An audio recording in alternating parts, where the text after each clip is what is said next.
Hello everyone, I am Cucumber and I'm here today to ramble about Bethesda, most notably their game's successive progression, or lack thereof. I've been playing Skyrim again as of late, and as I circled around the province going through dungeons, completing side quests, I noticed something about my playthrough. I've been playing for over 50 hours and I've only gotten as far as Riverwood in the main quest. I found I had no drive to complete the game, and this was a first for me. As of this recording, I've still yet to touch the main story because I found more fulfillment in getting that cleared marker on every dungeon rather than trying to solve that supposed dragon problem.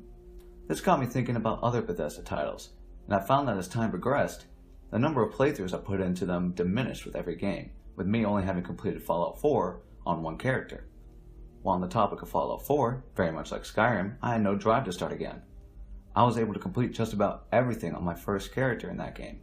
I found every location, collectible, completed every quest, got every achievement. When I was done with the Nuka World DLC, I didn't have that almost empty feeling I was expecting. I'm talking about that feeling you get after completing a task or a job, and then looking back at the finished product, and noticing all the flaws, the holes, the missed opportunities, and then realizing that you should try again, but do it better this time. There wasn't that fire that ignites in my head saying, "Man, that was such a pain in the neck, and it was great." Or that ending was so good, I gotta see what the other factions do.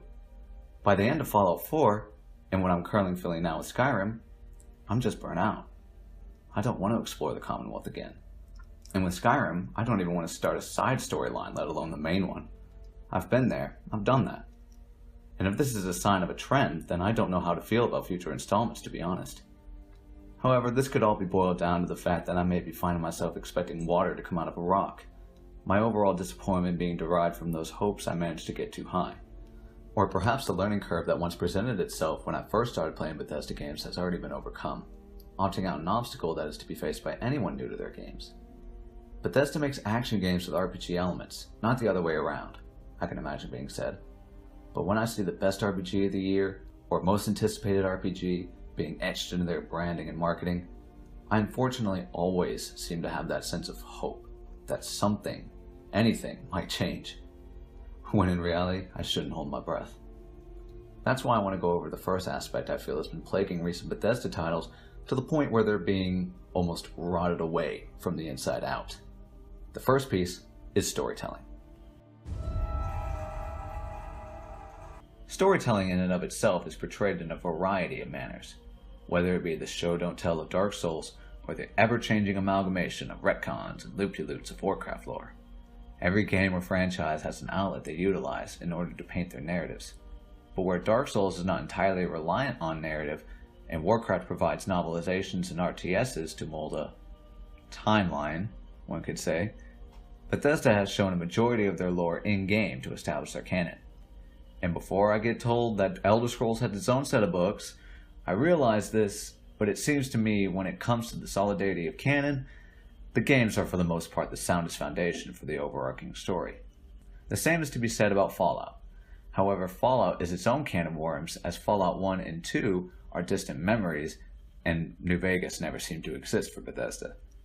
With all that out of the way, it is safe to assume that in order to make sure the story for Bethesda's RPG universes are told, a game needs to be made.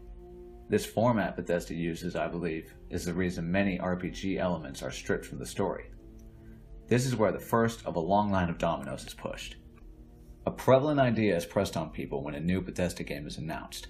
From here you can go anywhere and do anything, most notably with Fallout 4's announcement at E3 2015.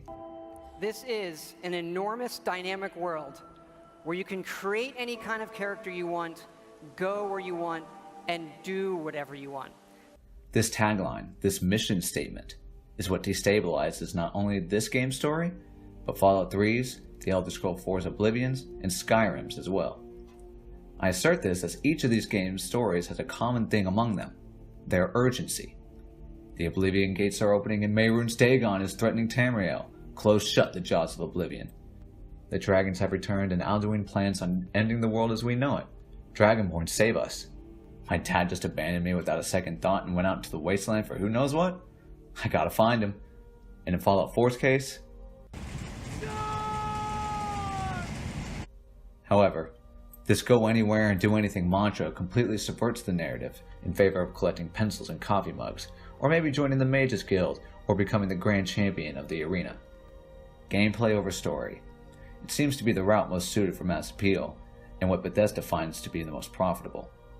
Although in all fairness, I cannot blame Bethesda for this choice. They sell games, not books.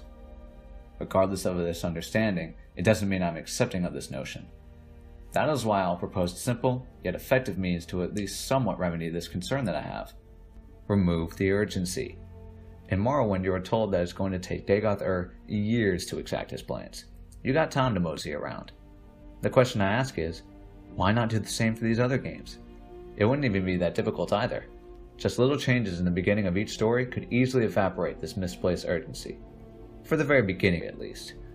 I thought of some examples to minimize the urgency, or completely remove it altogether with each of the 4 games I've mentioned previously, to prove that changing only 1 or 2 things can completely shift the narrative to support Bethesda's go anywhere and do anything mantra. Let's start with Oblivion. You find yourself in a cell with an annoying elf that dwells in the cell across from you. You have no idea why you are there, but your head really hurts from the guards possibly throwing you in too hard. You find it's time to sit down, and when you rest your head against the wall keeps going. You just pressed a secret contraption opening up a tunnel in your cell. Without a moment's hesitation, you rush through the sewers of the Imperial City, finally coming upon a couple of beggars that have made their homestead just inside the tunnel leading to the outside world. The first one is attempting to read a book on birth signs when you inquire about it. Turns out he can't read, but really enjoys the pictures. You ask to take a look, and there you select your birth sign. Afterward, the second of the 2 pipes up saying you have the eyes of a marksman, regardless of the fact you're going to be a mage. That's when you choose your class. With everything set up on your character, you're ready to go out into the world without worry. You would find out later that shortly after you escaped, that the Emperor has been murdered. Amulet of Kings, lost. However, that doesn't concern you. You're murdering goblins. The main story starts when you're coming up to a yet-to-be-destroyed Kvatch, and you enter the temple to have a nice conversation with a priest named Martin, when the Oblivion Gate erupts from outside. Shortly thereafter, an unnamed adventurer bursts through the door and directs you to safety. You leave the temple and are immediately surrounded by Daedra. The unnamed adventurer comes to save you and Martin as he is cut to ribbons by a Daedroth. You loot his corpse to find a strange amulet. Close shut the jaws of Oblivion. Skyrim is even easier. Instead of Alduin attacking, a bandit raid. Been too long since the last bandit raid. You escape with Hadvar or Ralof and are directed to either the Stormcloaks or the Legion. Afterward, you're set on your way to do what you want. Only until you head inside Dragon's within Whiterun does a guard come running into the foyer spouting Dragon. The only thing Fallout 3 really needs to change is to make your dad leaving not a big deal. Your dad tells the Overseer that he wants to leave to complete Project Purity, and that he'll be back eventually. Liam Neeson then leaves you with a holotape explaining what he told the Overseer, and that he will be in a place called Rivet City if you needed him. It is then on you to leave the vault on your own volition, rather than being shot at and driven out, to either continue the story or do what you want. Your dad, as far as you know, will be waiting in Rivet City. Finally, with Fallout 4, I'd like to change the story just a little bit more than the others to accommodate a smoother introduction leading into the game. Father is not your son. You were not the target of the Institute for their experiments. Another couple also had a baby and was taken instead. You don't wake up until that 210 or so years later after the war. You find your spouse and son dead from asphyxiation, like everyone else in their chambers. You were the sole survivor. The story of Fallout 4 changes from one of vengeance to finding purpose. What do you do now that everything has been taken away from you?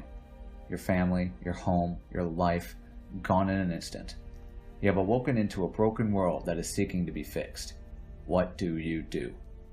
You could then be introduced to the various factions and learn the values of each, one of which, the Institute, which makes human-like beings with memories of the people they imitate. This route opens up the Institute to be a faction that is not totally evil, as it is currently portrayed in Fallout 4.